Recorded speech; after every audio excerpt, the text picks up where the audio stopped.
Get ready for the countdown. 10, 9, 8, 7, 6, 5, 4, 3, 2, 1, 0.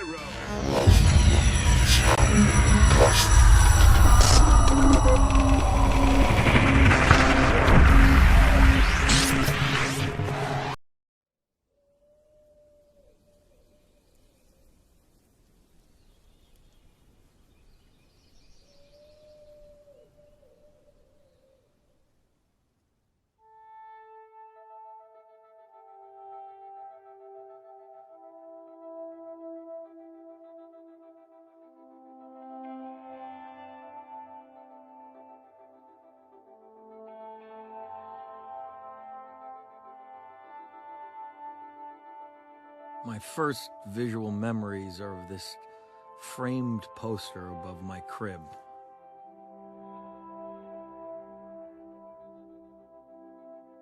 I would stare at it every night before I went to bed.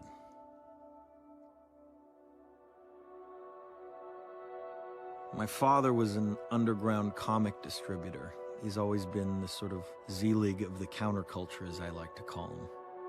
Having painted in Warhol's studio, being roomies with Lou Reed, he knew Art Crumb and all these great artists of his generation.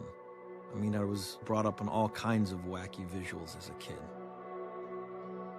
So I would stare at this painting over and over. The Garden of Earthly Delights by Hieronymus Bosch. It was painted around 1500, and if you look at these panels long enough, they start to tell a story. In the first panel, you have Adam and Eve in the Garden of Eden, birds flying off in the distance, elephants and giraffe, and a lot of religious iconography. The second panel is where it starts to become more interesting. The deadly sins start to infuse their way into the painting. There's overpopulation, there's debauchery and excess. And the last panel, which is the most nightmarish one, especially from a young child's perspective, is this twisted, decayed, burnt landscape. A paradise that has been degraded and destroyed.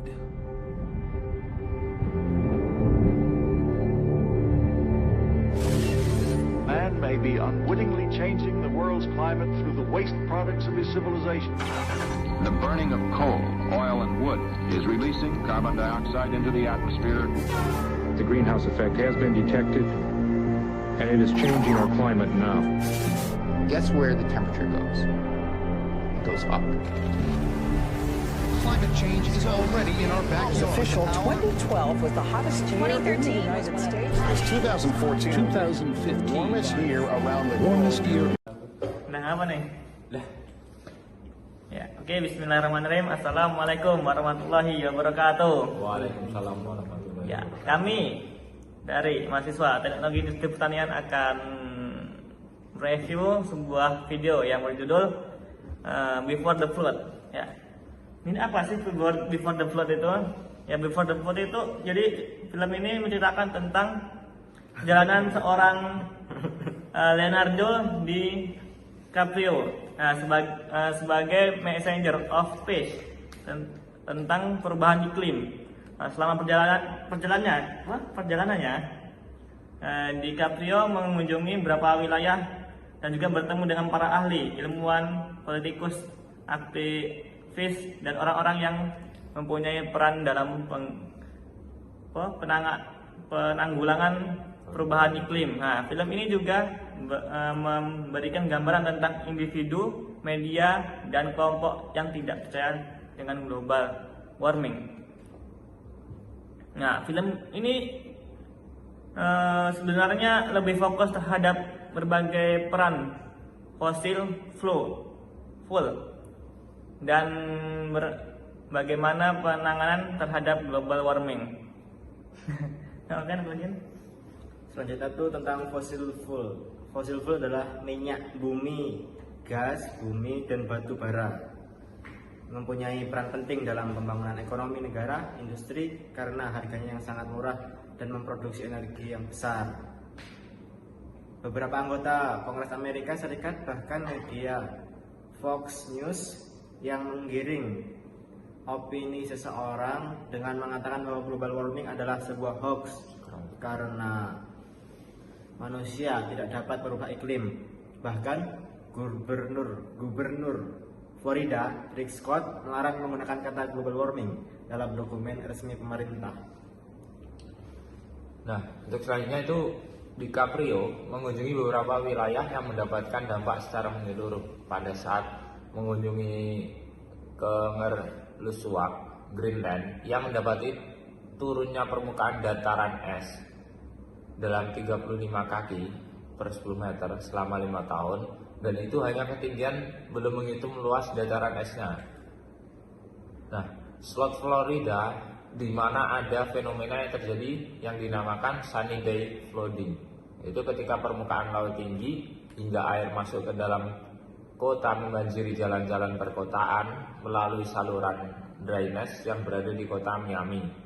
Nah, Indonesia mempunyai hutan hujan tropis terbesar ketiga di dunia dan juga terkena dampak terhadap kehidupan yang berada di hutan tersebut karena ingin membuat perkebunan kelapa sawit yang terkenal sebagai komoditas yang cukup murah dan bahan dasar berbagai produk makanan dan kosmetik. Di Australia, dampak global warming itu menghancurkan ekosistem laut, terutama terumbu karang, dan akan mengakibatkan ketidakstabilan lebih lanjut yang akan berpengaruh secara dramatis terhadap kesediaan pangan di laut.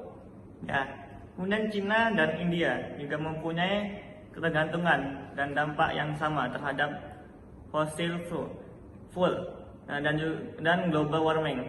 Nah, di Cina dampak dari fossil fuel sangat luas dari lingkungan seperti udara dan air yang akhirnya mempengaruhi kesehatan dan aktivitas sehari-hari. Untuk menanggulangi permasalahan ini, organisasi non-pemerintah dan pemerintah bekerja sama untuk mengurangi ketergantungan terhadap fosil fuel dan beralih ke renewable source. Nah, India mempunyai tantangan tersendiri. Tingginya angka kemiskinan membuat pemerintah harus fokus terhadap pangan ekonomi dan mengeluarkan penduduknya dari kemiskinan, tetapi dengan mengurangi penggunaan batu bara berarti memperlambat pengangguran ekonomi. Nah, penduduk India masih harus menggunakan biomasa sebagai sumber api untuk masak dan hancurnya seekor pertanian karena hujan yang membanjiri sawah penduduk setempat membuat kondisi India lebih buruk. Kemudian negara-negara Pasifik bahkan mendapatkan dampak yang lebih hebat lagi. Kiribati negara kepulauan di Oceania harus mengevakuasi dengan cara membeli sebuah pulau di negara kepulauan Fiji karena terdampak banjir, puting beliung, dan beberapa tahun lagi akan tenggelam. Dan para penduduk dapat berimigrasi, bahkan harus berimigrasi karena tidak mempunyai pilihan lagi. Pulau negara terpisah menjadi pulau-pulau karena naiknya permukaan air laut. Kemudian dampak dari naiknya suhu walaupun 1 derajat Celcius, naik dalam 1 derajat Celcius mempunyai dampak badai, kekeringan. Sebelum 2 derajat Celcius, terumbu karang akan hancur. Pada suhu 3 derajat Celcius akan ada heatwave dan membuat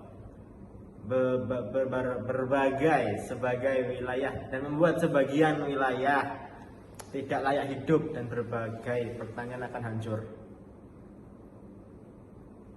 Kemudian, nah selanjutnya itu ahli Jerman yang sekarang menjadi peneliti di Penn State University, Dr. Michael, mengemukakan bahwa naiknya suhu global memang fluktuatif, tapi setelah revolusi industri suhu kemudian naik dengan sangat signifikan dan grafiknya seperti tongkat olahraga hoki atau itu yang tinggi-tinggi main tongkat. Setelah mempublikasikan penelitiannya, Dr. Michael mendapatkan ancaman, yaitu diolok-olok dan dikritik. Ia mengatakan bahwa beberapa perusahaan besar menggunakan think tanks dan front group dan individu yang mempunyai kredensial yang baik dan ingin menjual kredensial untuk mengatakan bahwa global warming ialah sesuatu kebohongan. Nah, Koch Industries, salah satu korporasi besar di Amerika Serikat yang mempunyai kebutuhan tinggi terhadap fossil fuel dan membuat organisasi American for Prosperity sebagai front group untuk mempengaruhi. Tidak hanya menggunakan organisasi tidak tanggung-tanggung, mereka pun membiayai pada anggota Kongres seperti Ted Cruz, James Inhofe, Paul Ryan, Mitch McConnell, dan masih banyak lainnya sehingga dapat menghambat undang-undang untuk menanggulangi global warming. Tidak hanya permasalahan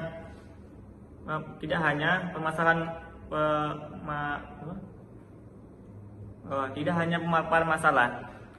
Before the Flood juga memberikan solusi yang bisa dilakukan baik individu, kelompok maupun pemerintah. Ternak sapi membutuhkan lebih dari 70% produksi pertanian, lebih lagi memproduksi metane. Setiap satu molekul metane sama dengan 23 molekul karbon dioksida, dan mayoritas metane yang ada di bawah atmosfer berasal dari ternak. Hal yang mudah inilah mengurangi konsumsi daging sapi dan beralih ke daging ayam dan sayur atau buah. Elon Musk, pendiri Tesla, SpaceX, dan PayPal mempunyai ide untuk membangun sustainable power, yaitu Gigafactory dengan menggunakan solar panel yang mensuplai listrik ke beberapa daerah. Selanjutnya carbon tax, di mana memberikan pajak pada pengguna fossil fuel. Tapi jelas kebijakan ini tidak populer, sehingga carbon tax jarang digunakan. Jika mau merubah kebijakan politik, yang harus pertama diubah ini ialah opini publik. Jika opini publik telah populer untuk suatu isu, maka jabatan akan mengikuti opini publik tersebut, karena politikus selalu mengambil kebijakan untuk suatu yang populer. Kemudian di dalam lingkup internasional, Kerry mewawancarai Menteri Luar Negeri John Kerry. Kerry mengatakan bahwa Amerika Serikat dan China akan bekerja sama dan mengeluarkan statement terhadap global warming. Pemerintah negara-negara lain akan membuat langkah yang konkret pada pemimpin dunia untuk menyepakati secara bersama di COP Paris Agreement mempunyai aturan untuk mengurai suhu global sebanyak 2 derajat. Tapi tidak ada aturan mengenai carbon tax, hukuman atau faktor pemaksa. Walaupun setelah diratifikasinya Paris Agreement, Kongres Amerika Serikat ingin segera menariknya karena menghambat perekonomian. Presiden Obama pada waktu itu mengatakan bahwa Pentagon telah menetapkan bahwa global warming bukan lagi masalah lingkungan, tapi masalah keamanan nasional, karena sebagian besar penduduk hidup di daerah pesisir. Jika permukaan naik, akan terjadi ketidakstabilan yang diakibatkan karena migrasi oleh penduduk. Nah, akhir dari film ini itu memberikan solusi terhadap global warming ialah mengkonsumsi dengan cara yang berbeda dengan cara apa yang dibeli. apa yang dimakan, dan bagaimana mendapatkan energi. Selanjutnya, memilih pemimpin yang mau melawan perubahan iklim. Nah, film ini juga tidak terlepas dari atmosfer pemilihan Presiden AS. Dapat dilihat dengan jelas beberapa cuplikan-cuplikan yang sebelumnya tadi, yaitu menolak akan adanya global warming berasal dari Partai Republik. Bahkan sepotong klip kampanye Donald Trump yang tidak mempercayai isu ini pun dihadirkan, sedangkan tokoh-tokoh partai Demokrat seperti mantan Presiden Bill Clinton, mantan Wakil Presiden Al Gore, Obama, dan John Kerry diberikan tampakan sebagai partai dan tokoh yang mempunyai perhatian akan global warming.